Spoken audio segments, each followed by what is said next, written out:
আর হাসিনা মুক্ত বাংলাদেশে ওই নতুন করে জেগে ওঠা সন্ত্রাসী সংগঠন বিএনপি খুনে ডাবল সেঞ্চুরি পার করে ফেলেছে।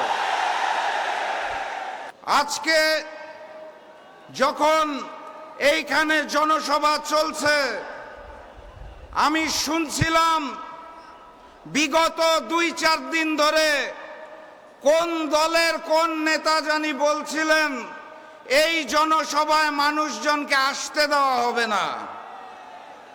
তাদেরকে বলতে চাই, বাবরি চত্বরে এসে দেখে যান, বাবরি চত্বরে আজকে ইসলামী জনগণ, দেশপ্রেমিক জনগণ একত্রিত হয়েছে।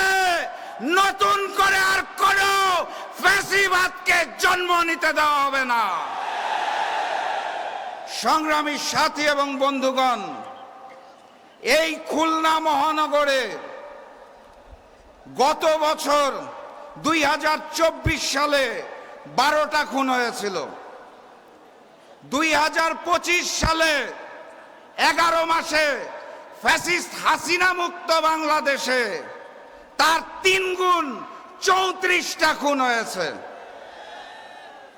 হাসিনার আমলে 3 গুণ। গতকাল আদালত চত্বরে আমরা প্রকাশ্যে ডাবল মার্ডারের খবর পেয়েছি।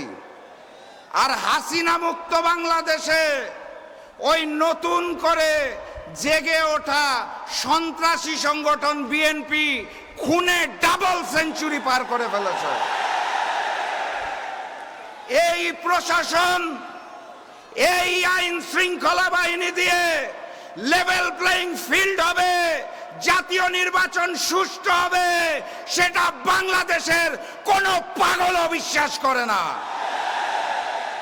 অতএব স্পষ্ট ভাষায় বলে দিতে চাই, জাতীয় নির্বাচন আমরা সঠিক সময়ে চাই, কিন্তু তার জন্য লেভেল প্লেইং ফিল্ড সৃষ্টি করতে হবে। জাতীয় নির্বাচনের দিনে ওই লোক দেখানো গণভোট আমরা মানি না এবং মেনে নেব না ইনশাআল্লাহ। গণভোটকে জাতীয় নির্বাচনের পূর্বে আয়োজন করতে হবে। গণহত্যাকারী ফ্যাসিস্ট আওয়ামী লীগের কার্যক্রম যেভাবে নিষিদ্ধ করা হয়েছে, একইভাবে ওই গণহত্যাকারী আওয়ামী লীগের বৈধতা দানকারী জাতীয় পার্টি এবং 14 দলের কার্যক্রম নিষিদ্ধ করতে হবে। জুলাই সনদে 84টা বিষয় নিয়ে আলোচনা হয়েছিল। 84টা সংস্কার প্রস্তাবে 19টার মধ্যে নোট অফ ডিসেন্ট দিয়েছে বিএনপি, অর্থাৎ 25% বিষয়ে তাদের নোট অফ ডিসেন্ট। এখান থেকেই বোঝা যায় বিএনপি নতুন